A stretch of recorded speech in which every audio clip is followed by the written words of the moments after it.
3. He found them in the courtyard, taking a late tea under the cloudless night on the fall canopy of trees. The king and queen were sitting at a table while Rye was stretched on a sofa, rambling on again about his birthday and the slew of festivities intended to surround it. "It's called a birthday," chided King Maxim, a towering man with broad shoulders and bright eyes and a black beard, without looking up from a stack of papers he was reading. "Not a birthdays, and certainly not a birth week." 20 years, counted Rye, waving his empty teacup. 20! A few days of celebration hardly seems excessive. His amber eyes glittered mischievously. And besides, half of them are for the people anyway. Who am I to deny them? "And the other half?" asked Queen Emira, her long dark hair threaded with gold ribbon and gathered in a heavy braid behind her. Rye flashed his winning smile. "You're the one determined to find me a match, Mother." "Yes," she said absently, straightening the teaware.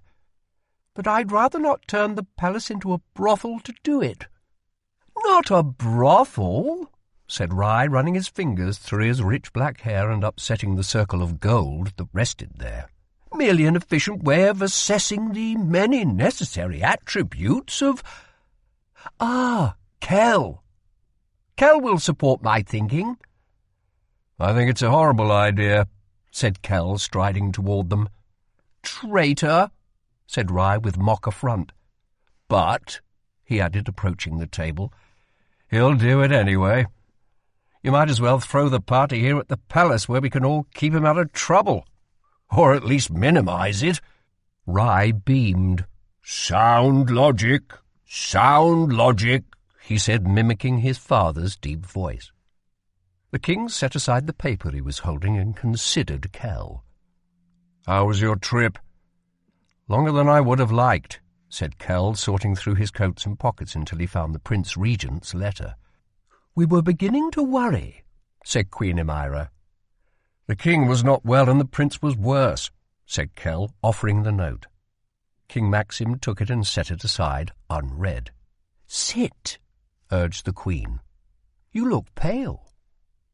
"Are you well?" asked the king. "Quite, sir," said Kell, sinking gratefully into a chair at the table. "Only tired." The queen reached out and brought her hand to Kell's cheek. Her complexion was darker than his.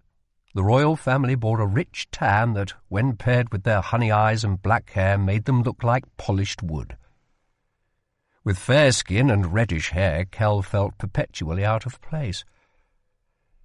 The queen brushed a handful of copper strands off his forehead.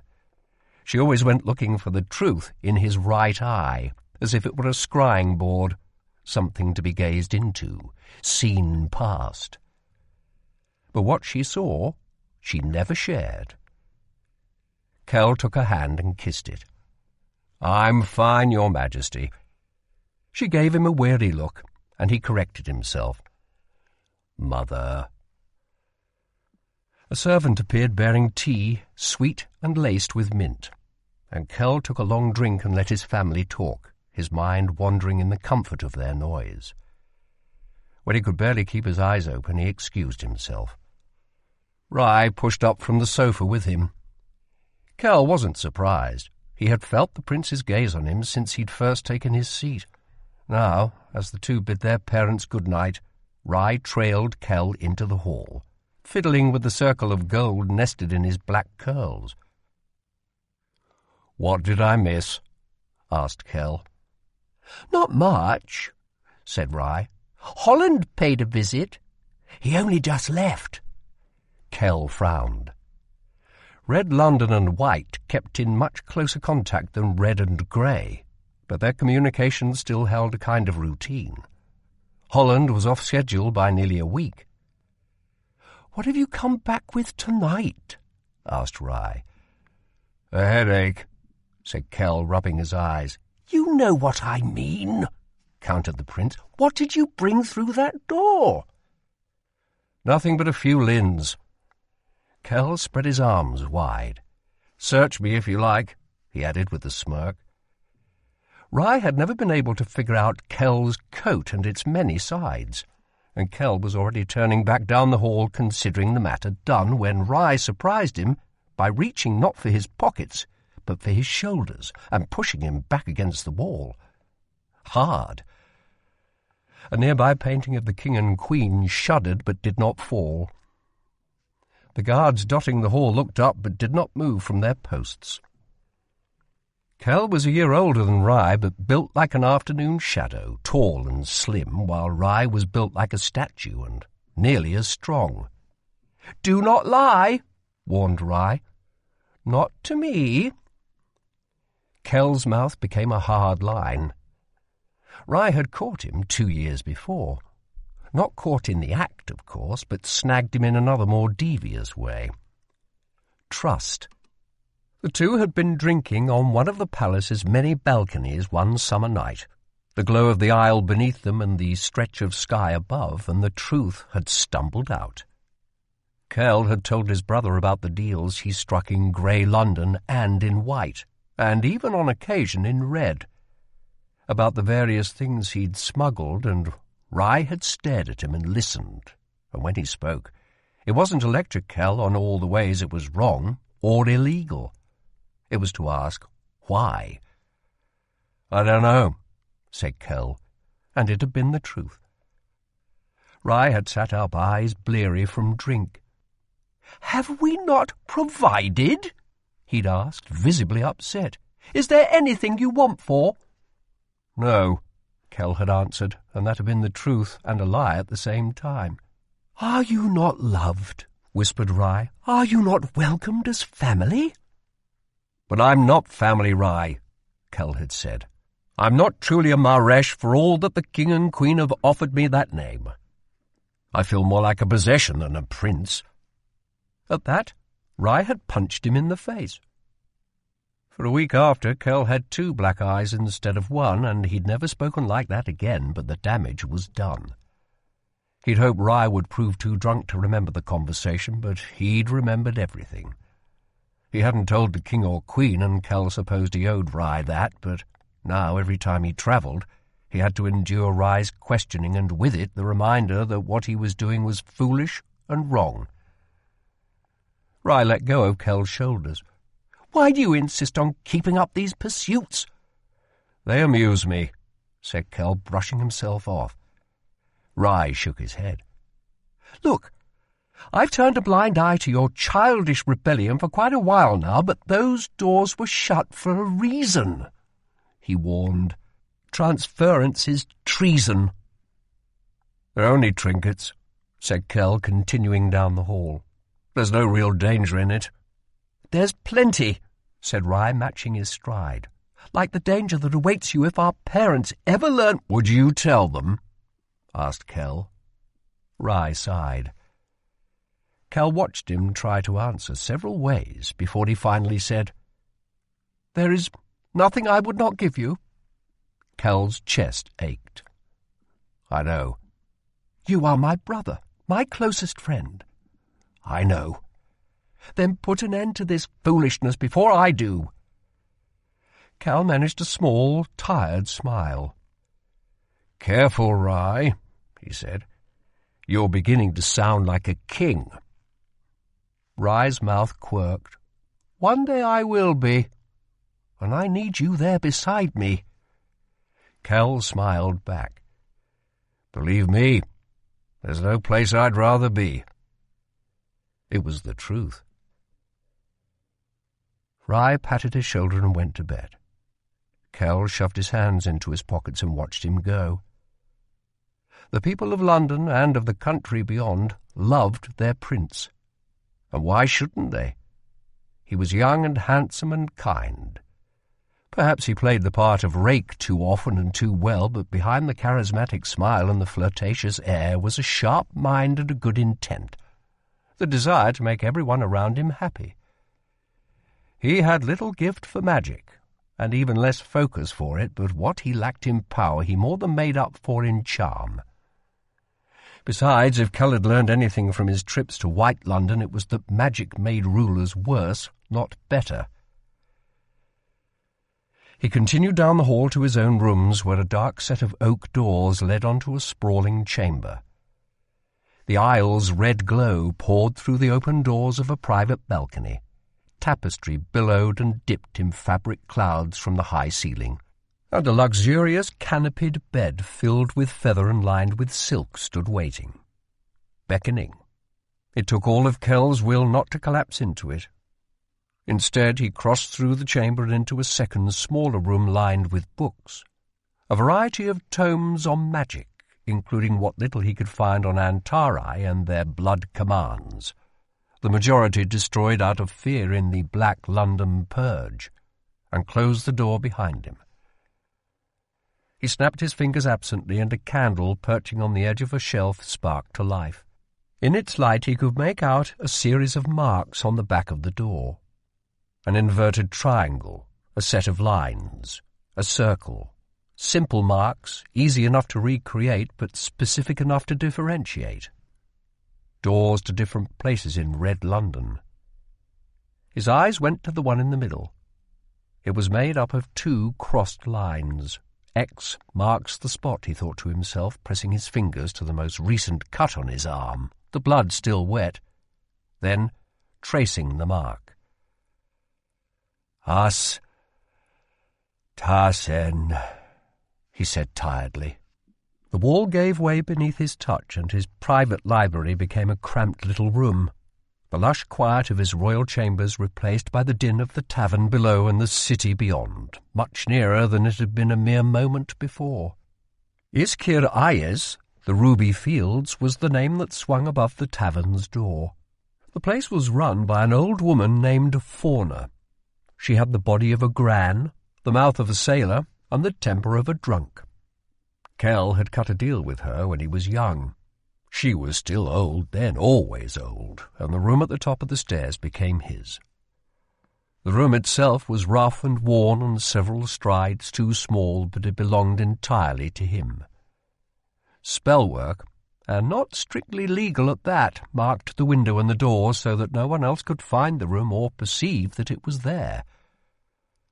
At first glance, the chamber looked fairly empty, but a closer inspection would reveal that the space under the cot and the drawers in the dresser were filled with boxes, and in those boxes were treasures from every London.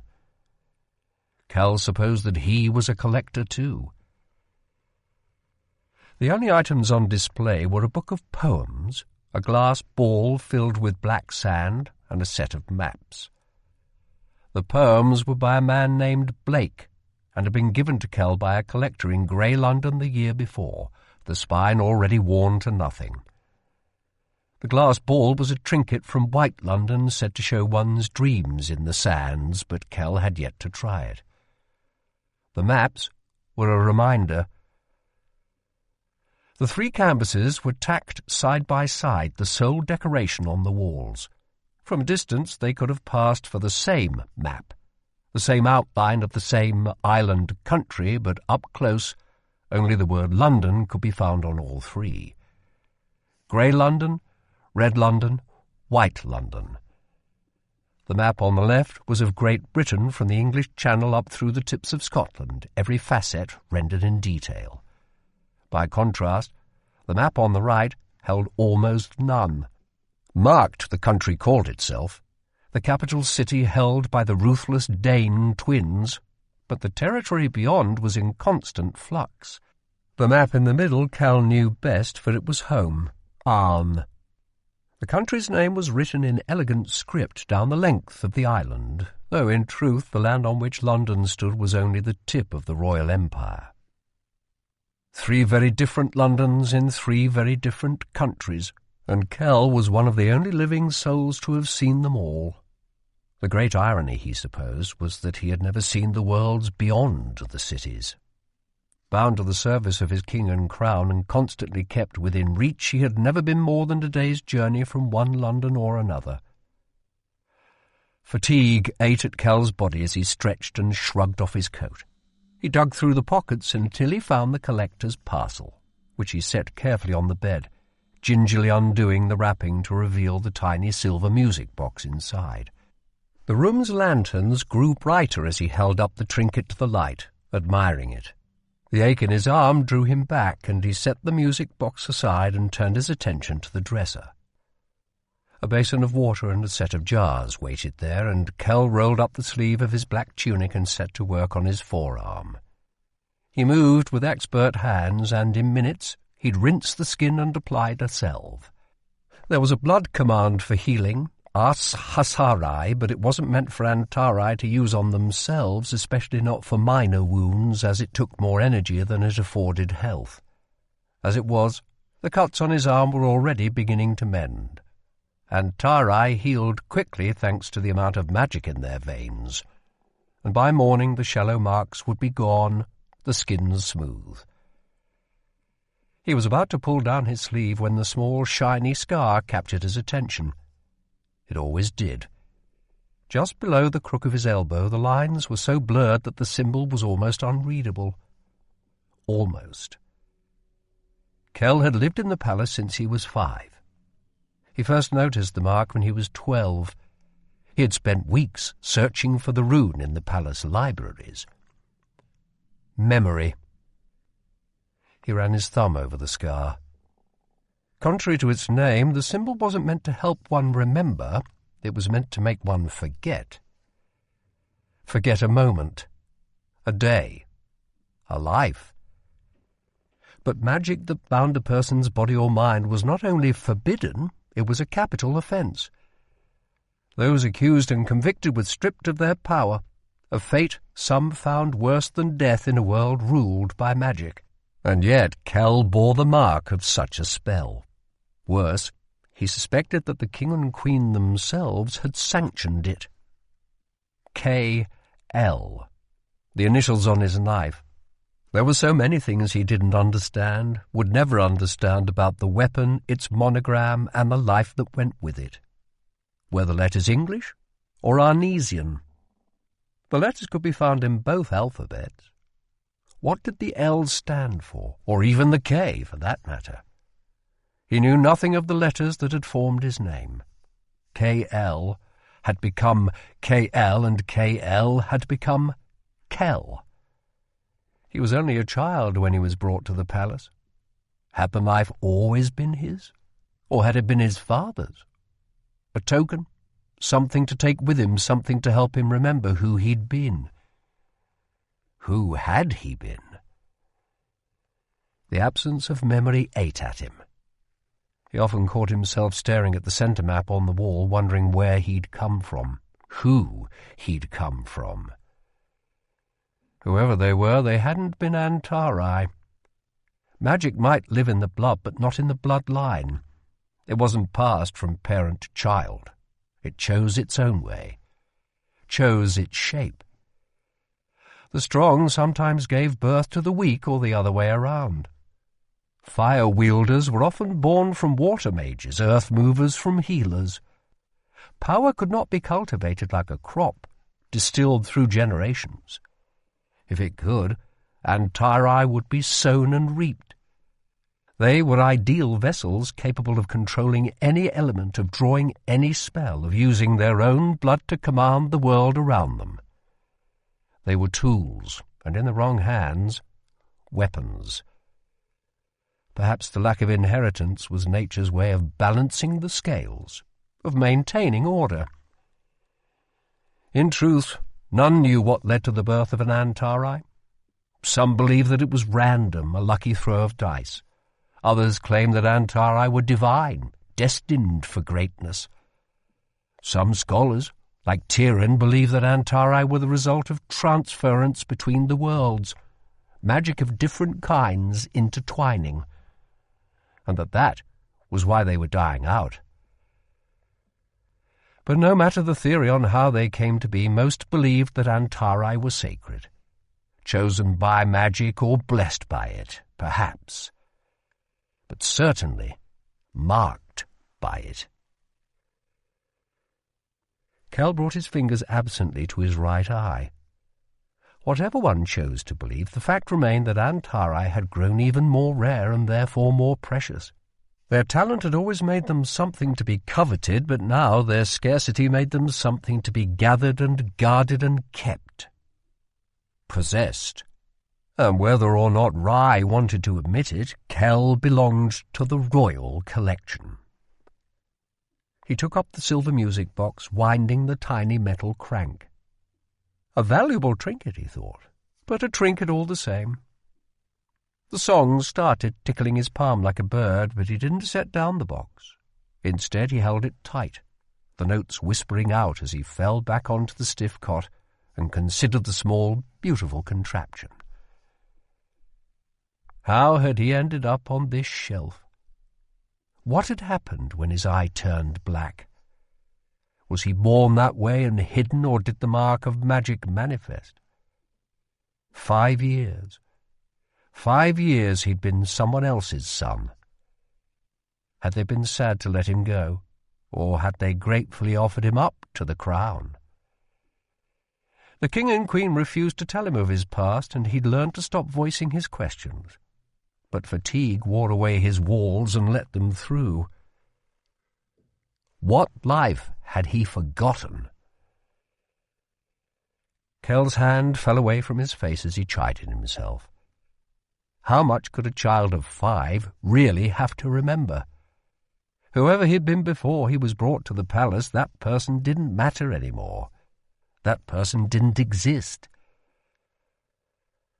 The music box's song faltered and came to a stop, and Kell rewound it again and closed his eyes, letting the grey London melody and the red London air drag him down to sleep. 3. Grey Thief. 1. Lila Bard lived by a simple rule. If a thing was worth having, it was worth taking. She held the silver pocket watch up to the faint glow of the street lamp, admiring the metal's polished shine, wondering what the engraved initials LLE on the back might stand for. She'd nicked the watch off a gentleman, a clumsy collision on a too-crowded curb that had led to a swift apology, a hand on the shoulder to distract from a hand on the coat. Lila's fingers weren't just fast, they were light. A tip of the top hat and a pleasant good night, and she was the proud new owner of a timepiece, and he was on his way and none the wiser. She didn't care about the object itself, but she cared a great deal for what it bought her. Freedom. A poor excuse for it, to be sure, but better than a prison or a poorhouse. She ran a gloved thumb over the crystal watch face. "Do you have the time?" asked a man at her shoulder. Lila's eyes flicked up. It was a constable. Her hand went to the brim of her top hat, stolen from a dozing chauffeur the week before, and she hoped the gesture passed for a greeting and not a nervous slip, an attempt to hide her face. 9:30, she murmured deeply, tucking the watch into the vest pocket under her cloak, careful not to let the constable catch sight of the various weapons glittering beneath it. Lila was tall and thin, with a boyish frame that helped her pass for a young man, but only from a distance. Too close an inspection, and the illusion would crumble. Lila knew she should turn and go while she could, but when the constable searched for something to light his pipe and came up empty, she found herself fetching up a sliver of wood from the street. She put one boot up on the base of the lamp-post and stepped lively up to light the stick in the flame. Lantern light glanced off her jawline, lips, cheekbones, the edges of her face exposed beneath the top hat. A delicious thrill ran through her chest, spurred on by the closeness of danger, and Lila wondered, not for the first time, if something was wrong with her. Baron used to say so, but Baron was a bore. "Looking for trouble," he'd say. "You're going to look till you find it." "Trouble is the looker," she'd answer. "It keeps looking till it finds you. Might as well find it first." "Why do you want to die?" "I don't," she'd say. "I just want to live." She stepped down from the lamp-post, her face plunging back into her hat shadow as she handed the constable the burning sliver of wood. He offered a muttered thanks and lit the pipe, gave a few puffs, and seemed about to go, but then he paused. Lila's heart gave a nervous flutter as he considered her again, this time more carefully. "You ought to be mindful, sir," he said at last. "Out alone at night? Likely to get your pocket picked." "Robbers?" asked Lila, struggling to keep her voice low. "Surely not in Eton?" "Aye." The constable nodded and pulled a folded sheet of paper from his coat. Lila reached out and took it, even though she knew at first glance what it was. A wanted poster.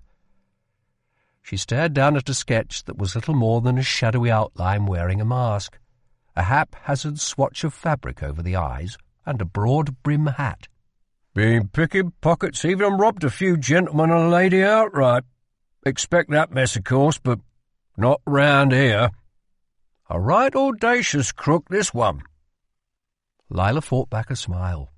It was true. Nicking the spare change in South Bank was one thing. Stealing silver and gold from the carriage bound in Mayfair, quite another. But thieves were fools to stay in slums. The poor kept up their guards. The rich strutted around assuming they'd be safe so long as they stayed in the good parts of town.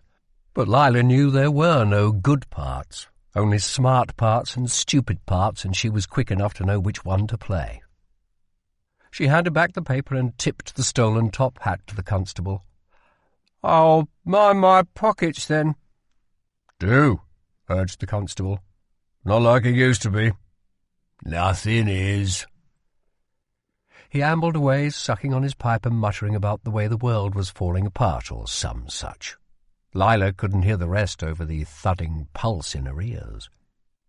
The moment he was out of sight, Lila sighed and slumped back against the lamp-post, dizzy with relief. She dragged the top hat from her head and considered the mask and the broad brim cap stuffed inside. She smiled to herself. And then she put the hat back on, pushed off the post, and made her way to the docks, whistling as she walked. 2. The Sea King wasn't nearly as impressive as the name suggested. The ship leaned heavily against the dock, its paint stripped by salt, its wooden hull half-rotted in some places and fully rotted in others. The whole thing seemed to be sinking very, very slowly into the Thames. The only thing keeping the boat up appeared to be the dock itself, the state of which wasn't much better, and Lila wondered if one day the side of the ship and the boards of the dock would simply rot together or crumble away into the murky bay. Powell claimed that the Sea King was as sturdy as ever. Still fit for the high seas, he swore. Lila thought it was hardly fit for the sway of the London port swells. She put her boot up on the ramp and the boards groaned underfoot, the sound rippling back until it seemed like the whole boat was protesting her arrival. A protest she ignored as she climbed aboard, loosening the cloak's knot at her throat. Lila's body ached for sleep, but she carried out her nightly ritual, crossing the dock to the ship's bow and curling her fingers around the wheel. The cold wood against her palms, the gentle roll of the deck beneath her feet, it all felt right. Lila Bard knew in her bones that she was meant to be a pirate. All she needed was a working ship. And once she had one... A breeze caught up her coat, and for a moment she saw herself far from the London port, far from any land, ploughing forward across the high seas. She closed her eyes and tried to imagine the feel of the sea breeze rushing through her threadbare sleeves, the beat of the ocean against the ship's sides, the thrill of freedom, true freedom, and adventure. She tipped her chin up as an imaginary spray of salty water tickled her chin. She drew a deep breath and smiled at the taste of the sea air. By the time she opened her eyes, she was surprised to find the Sea King just as it had been, docked and dead.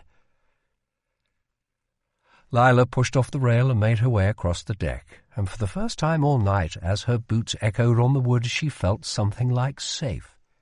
She knew it wasn't safe, knew nowhere in the city was, not a plush carriage in Mayfair, and certainly not a half-rotten ship on the dodgy end of the docks. but it felt a little something like it. Familiar. Was that it? Or maybe simply hidden. This was as close to safe as it got. No eyes watched her cross the deck.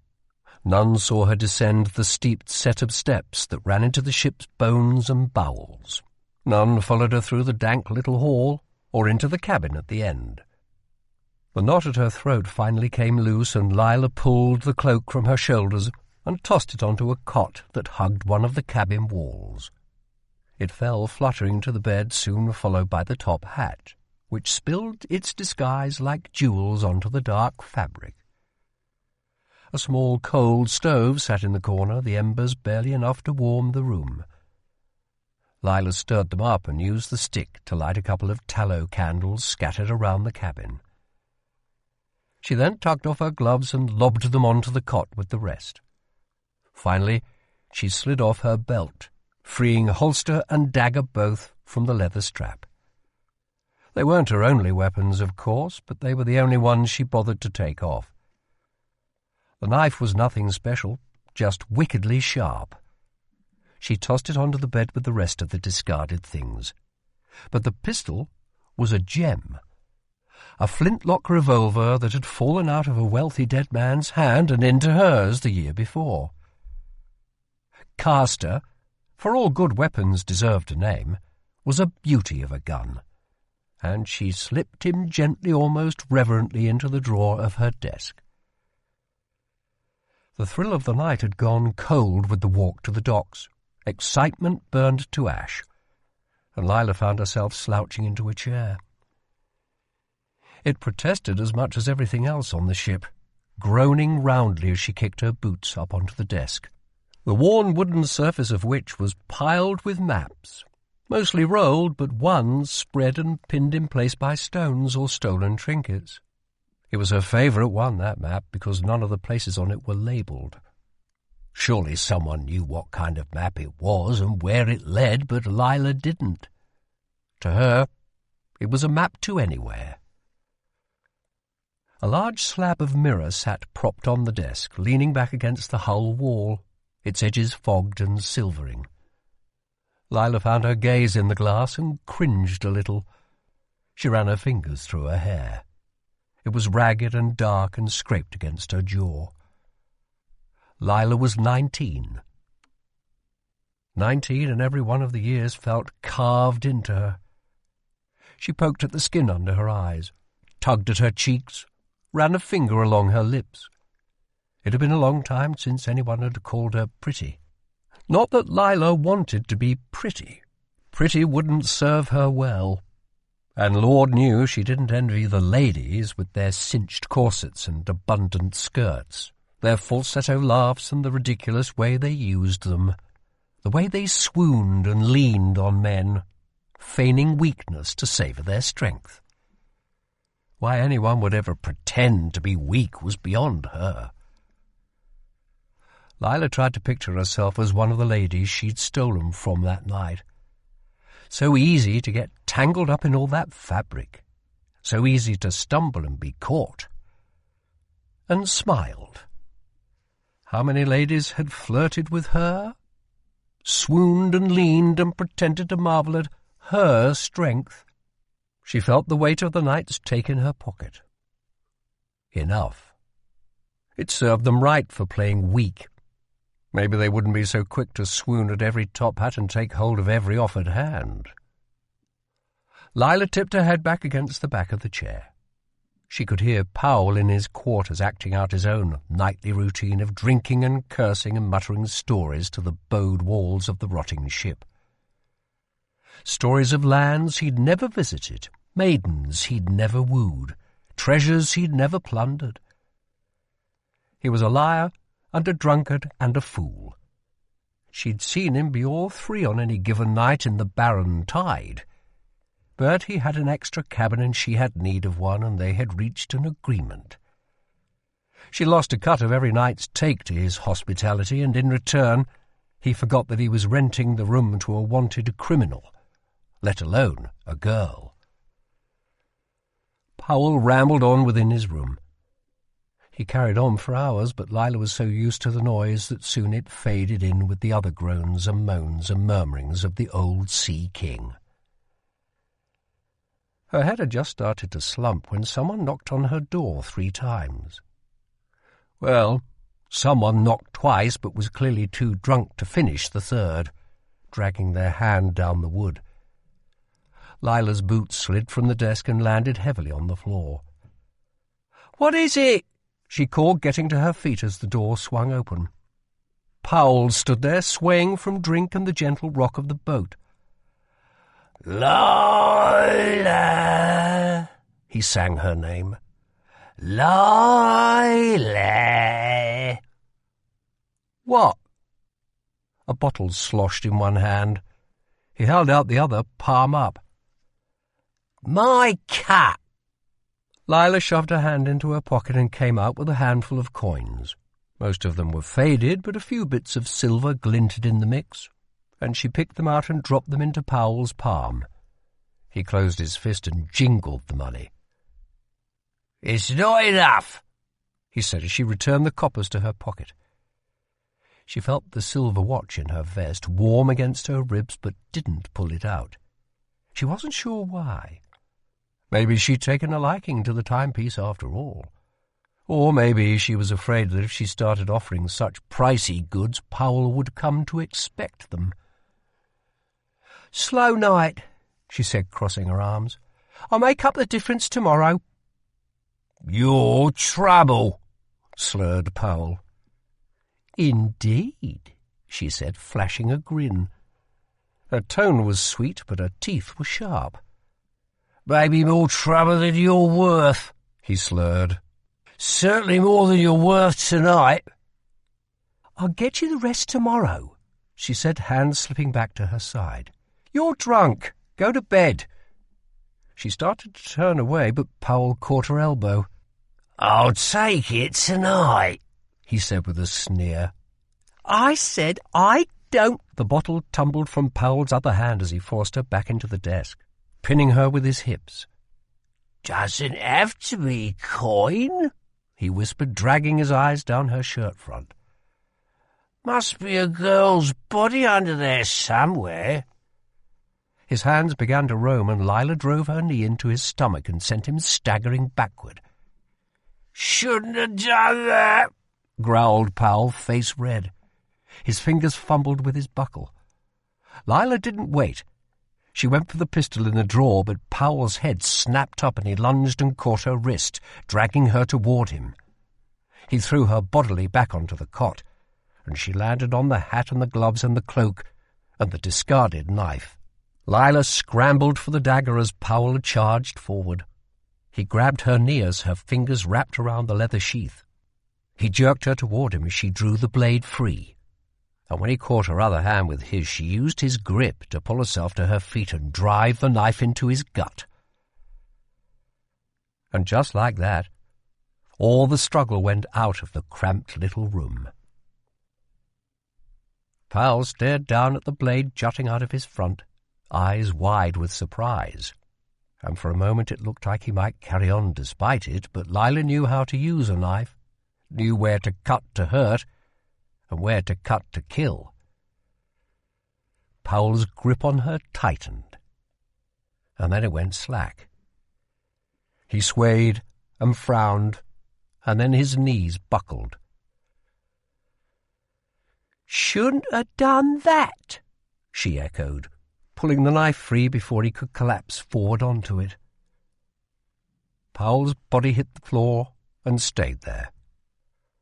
Lila stared down at it a moment, marvelling at the stillness, the quiet broken only by her pulse and the hush of the water against the lull of the ship.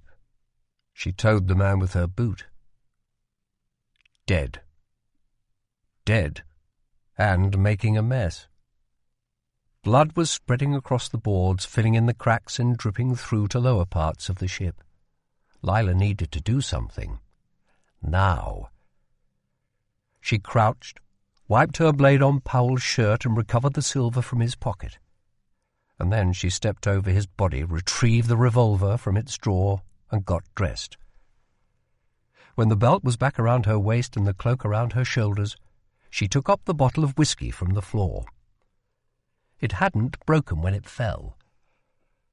Lila pulled the cork free with her teeth and emptied the contents onto Powell, even though there was probably enough alcohol in his blood to burn without it.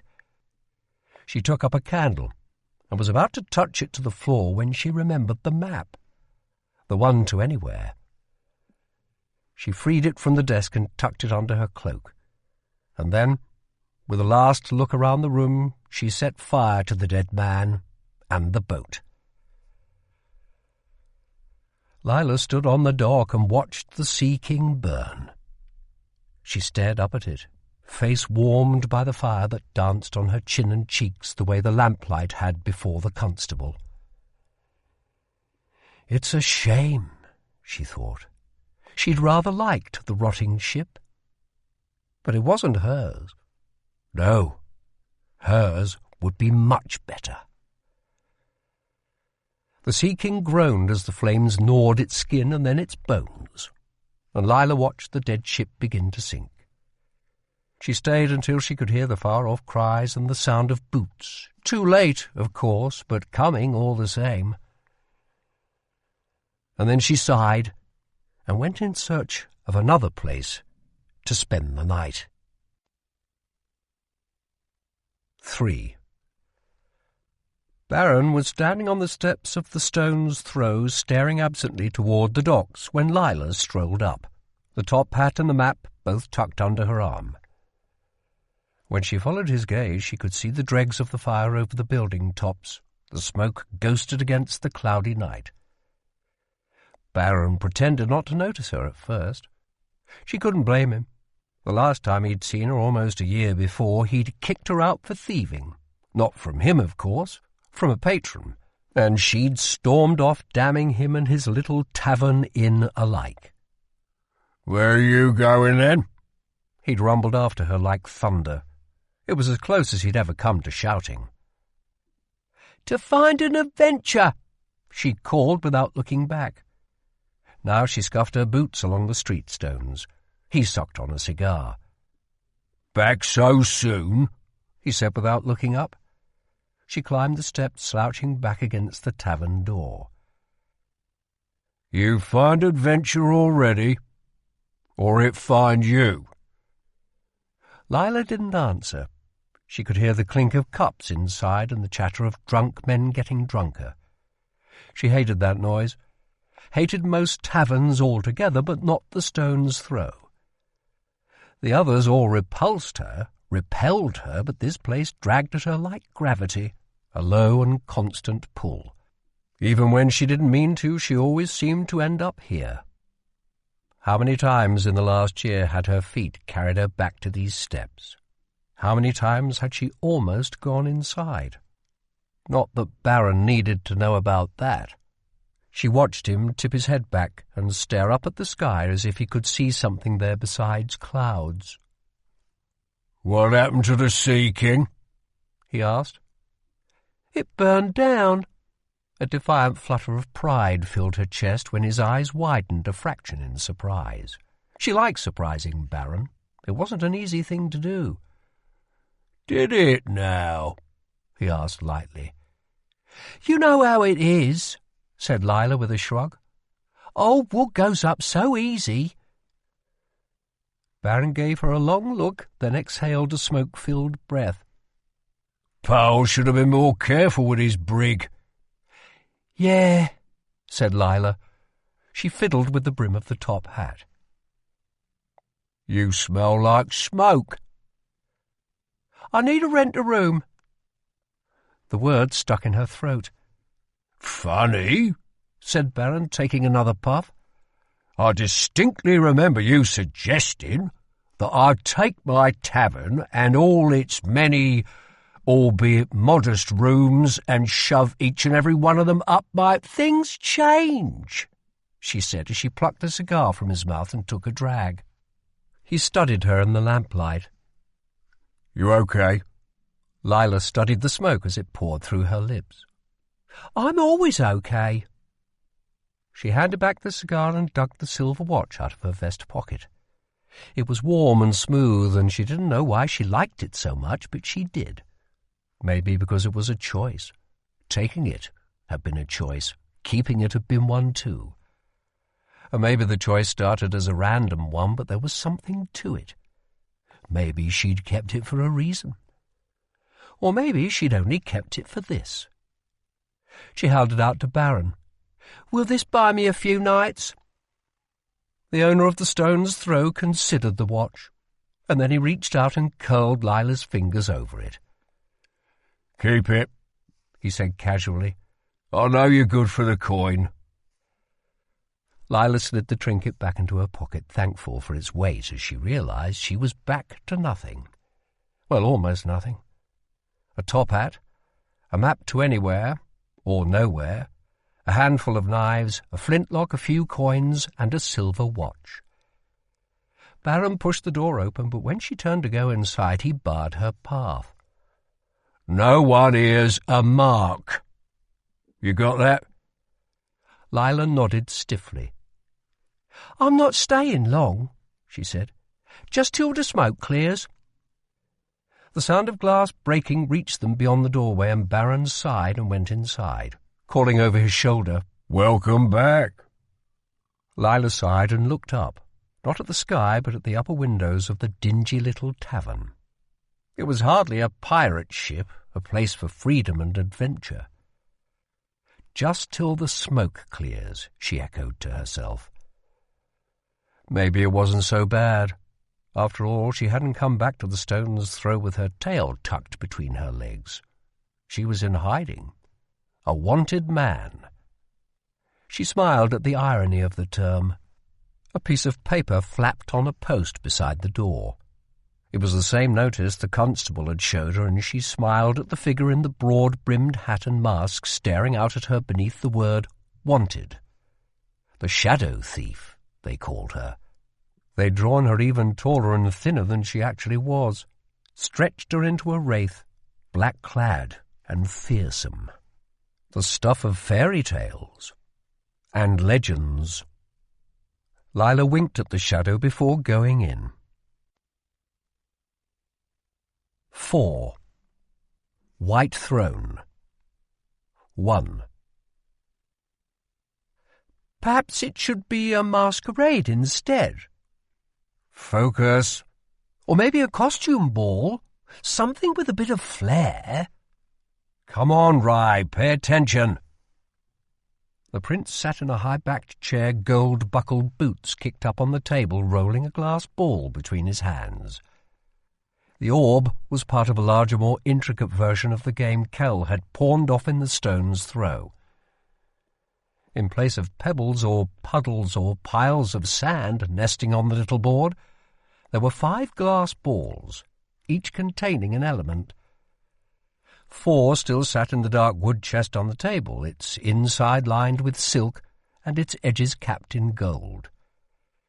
The one in Rye's hands held a handful of earth, and it tipped side to side with the motion of his fingers. "Costumes with layers, one that can be taken off," he went on. Kell sighed. "We can all start the night in full dress and end in—" "You're not even trying." Rye groaned. His boots hit the floor with a thud as he straightened and held the glass ball up between them. "Fine," he said. "Observe my magical prowess." Rye squinted at the dirt trapped inside the glass and, attempting to focus, spoke to the earth under his breath in low, murmuring English. But the earth did not move. Kell watched a crease appear between Rye's eyes as he focused and whispered and waited and grew increasingly irritated. At last the dirt shifted, albeit half-heartedly, within the glass. "I did it!" exclaimed Rye. "You shook it," said Kell. "I wouldn't dare." "Try again." Rye made a sound of dismay as he slumped in his chair. "Sanct Kell! What's wrong with me?" "Nothing is wrong," insisted Kell. "I speak 11 languages," said Rye, "some for countries I have never seen nor am likely to set foot in, yet I cannot coax a clod of dirt to move or a drop of water to rise from its pool." His temper flared. "It's maddening!" he growled. "Why is the language of magic so hard for my tongue to master?" "Because you cannot win the elements over with your charm or your smile or your status," said Kell. "They disrespect me," said Rye with a dry smile. "The earth beneath your feet does not care you will be king, nor the water in your cup, nor the air you breathe. You must speak to them as equal, or even better, as supplicant." Rye sighed and rubbed his eyes. I know. I only wish—" he trailed off. Kell frowned. Rye looked genuinely upset. "Wish what?" Rye's gaze lifted to meet Kell's, the pale gold glittering even as a wall went up behind them. "I wish I had a drink," he said, burying the matter. He shoved up from his chair and crossed the chamber to pour himself one from a banquet against the wall. "I do try, Kell. I want to be good, or at least better. But we can't all be—" Rye took a sip and waved his hand at Kell. The word he assumed Rye was looking for was Antarai. The word he used was you. "What can I say?" said Kell, running his hand through his hair. "I'm one of a kind." "Two of a kind," corrected Rye. Kell's brow creased. "I've been meaning to ask, what was Holland doing here?" Rye shrugged and wandered back toward the chest of elements. "The same thing he always is, delivering mail." Kell considered the prince. Something was off. Rye was a notorious fidgeter whenever he was lying, and Kell watched him shift his weight from foot to foot and tap his fingers against the open lid of the chest. But rather than press the issue, Kell let it drop, and instead reached down and plucked another of the glass balls from the chest, this one filled with water. He balanced it in his palm, fingers splayed. "You're trying too hard." Kell bid the water in the glass to move, and it moved, swirling first loosely within the orb and then faster and tighter, creating a small contained cyclone. "That's because it is hard," said Rye. "Just because you make it look easy doesn't mean it is." Kell wouldn't tell Rye that he didn't even need to speak in order to move the water, that he could simply think the words, feel them, and the element listened and answered. Whatever flowed through the water, and the sand and the earth and the rest flowed through him too, and he could will it as he would a limb to move for him. The only exception was blood. Though it flowed as readily as the rest, blood itself did not obey the laws of elements. It could not be manipulated, told to move, or forced to still. Blood had a will of its own, and had to be addressed not as an object, but as an equal, an adversary, which was why Antarai stood apart. For they alone held dominion not only over elements, but also over blood. Where elemental invocation was designed simply to help the mind focus, to find a personal synchronicity with the magic, it was meditative, a chant as much as a summoning. The Antarai blood commands were, as the term suggested, commands. The words Kell spoke to open doors or heal wounds with his blood were orders, and they had to be given in order to be obeyed. "What's it like?" asked Rye out of nowhere. Kell dragged his attention away from the glass, but the water kept spinning inside it. "What's what like?" "Being able to travel, to see the other Londons. What are they like?" Kell hesitated. A scrying table sat against one wall. Unlike the smooth black panels of slate that broadcast messages throughout the city, the table served a different purpose. Instead of stone, it held a shallow pool of still water, enchanted to project one's ideas, memories, images from their mind onto the surface of the water. It was used for reflection, yes, but also to share one's thoughts with others, to help when words failed to convey or simply fell short. With the table, Kel could show him. Let Rye see the other Londons as he saw them. A selfish part of Kel wanted to share them with his brother so that he wouldn't feel so alone, so that someone else would see, would know. But the thing about people, Kel had discovered, is that they didn't really want to know. They thought they did, but knowing only made them miserable. Why fill up a mind with things you can't use? Why dwell on places you can't go? What good would it do Rye, who, for all the privileges his royal status might grant him, could never set foot in another London? "Uneventful," said Kel, returning his glass to the chest. As soon as his fingers left its surface, the cyclone fell apart, the water sloshing and settling to a stop. Before Rye could ask any more questions, Kel pointed at the glass in the prince's hand and told him to try again. Rye tried again, and failed again to move the earth within the glass. He made a frustrated noise and knocked the sphere away across the table. "I'm rubbish at this, and we both know it." Kel caught the glass ball as it reached the table's edge and tumbled over. "Practice," he started. "Practice won't do a damn thing." "Your problem, Rye," chided Kel, "is that you don't want to learn magic to learn magic. You only want to learn it because you think it will help you lure people into your bed." Rye's lips twitched. "I don't see how there's a problem," he said. "And it would. I've seen the way girls and boys fawn over your pretty black eye, Kel." He shoved to his feet.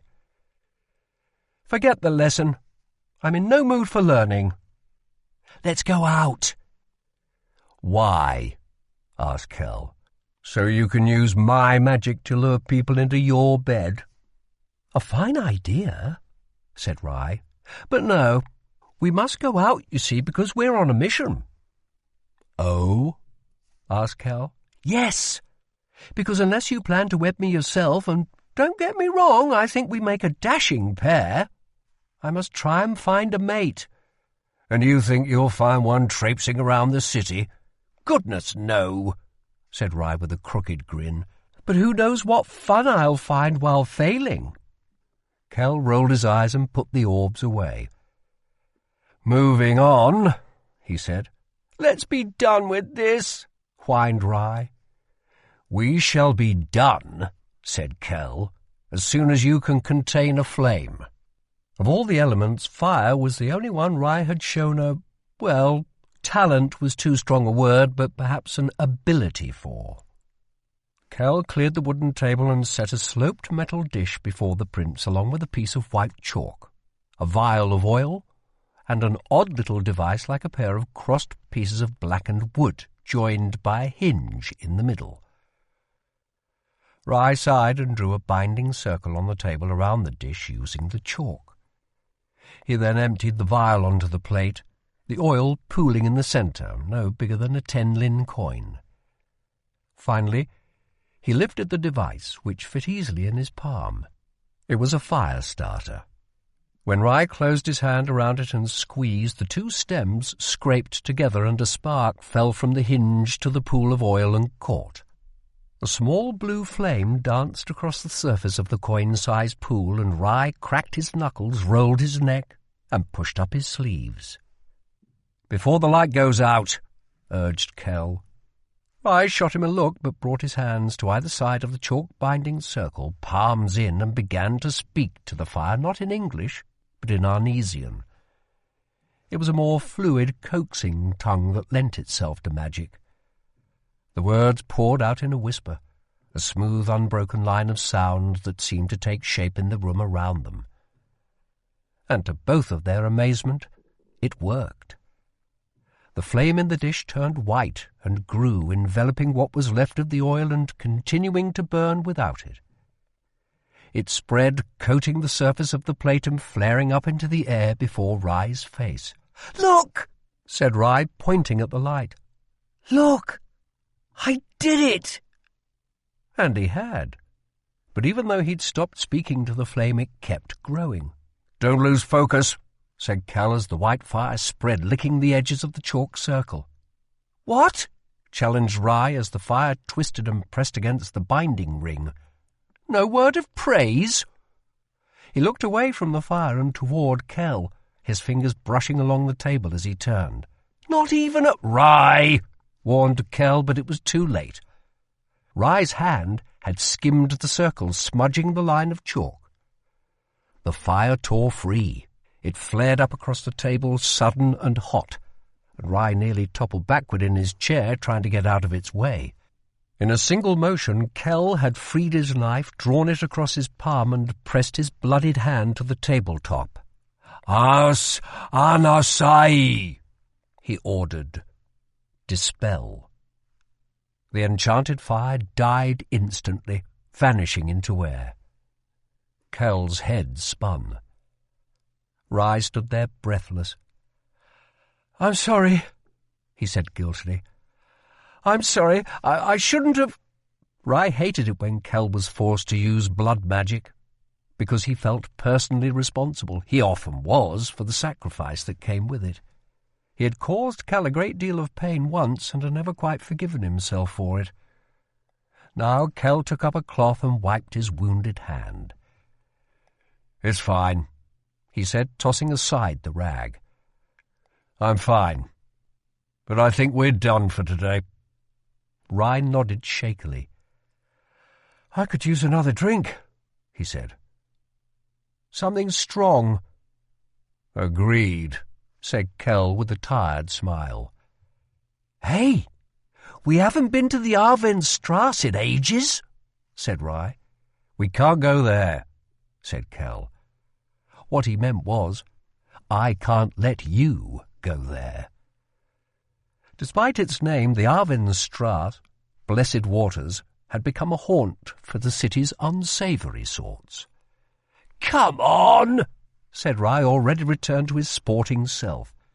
"We'll get Parrish and Jen to dig up some uniforms and we'll all go as—" Just then, a man cleared his throat, and Rye and Kel both turned to find King Maxim standing in the doorway. "Sir," they said in unison. "Boys," he said, "how are your studies going?" Rye gave Kel a weighted look, and Kel raised a brow, but said only, "They've come and gone. We've just finished." "Good," said the king, producing a letter. Kel didn't realize how much he badly wanted that drink with Rye until he saw the envelope, and he knew he wouldn't get it. His heart sank, but he didn't let it show. "I need you to carry a message," said the king, "to our strong neighbour." Kel's chest tightened with the familiar mixture of fear and excitement that was inextricable when it came to White London. "Of course, sir," he said. "Holland delivered a letter yesterday," explained the king, "but couldn't stay to collect the response. I told him I would send it back with you." Kel frowned. "All is well, I hope," he said carefully. He rarely knew the contents of the royal messages he carried, but he could usually glean the tone. The correspondences with Grey London had devolved to mere formality, the cities having little in common, while the dialogue with White was constant and involved and left a furrow in the king's brow. Their strong neighbour, as the king called the other city, was a place torn by violence and power, the name at the end of the royal letters changing with disturbing frequency. It would have been too easy to discontinue correspondence and leave White London to its decay, but the Red Crown couldn't. Wouldn't. They felt responsible for the dying city. And they were. After all, it had been Red London's decision to seal itself off, leaving White London, which sat between red and black, trapped, and forced to fight back the dark plague on its own, to seal itself in, and the corrupted magic out. It was a decision that haunted centuries of kings and queens, but at the time White London was strong, stronger even than Red, and the Red Crown believed, or claimed to believe, it was the only way they would all survive. They were right and wrong. Grey London receded into quiet obliviousness. Red not only survived, but flourished. But White was forever changed. The city, once glorious, fell to chaos and conquering, blood and ash. "All is as well as it can be," said the king as he handed Kell the note and turned back toward the door. Kell moved to follow when Rye caught his arm. "Promise," the prince whispered under his breath. "Promise you'll come back empty-handed this time." Kell hesitated. "I promise," he said, wondering how many times he had said those words, how empty they'd become. But as he pulled a pale piece of silver from beneath his collar, he hoped that this time they might prove true.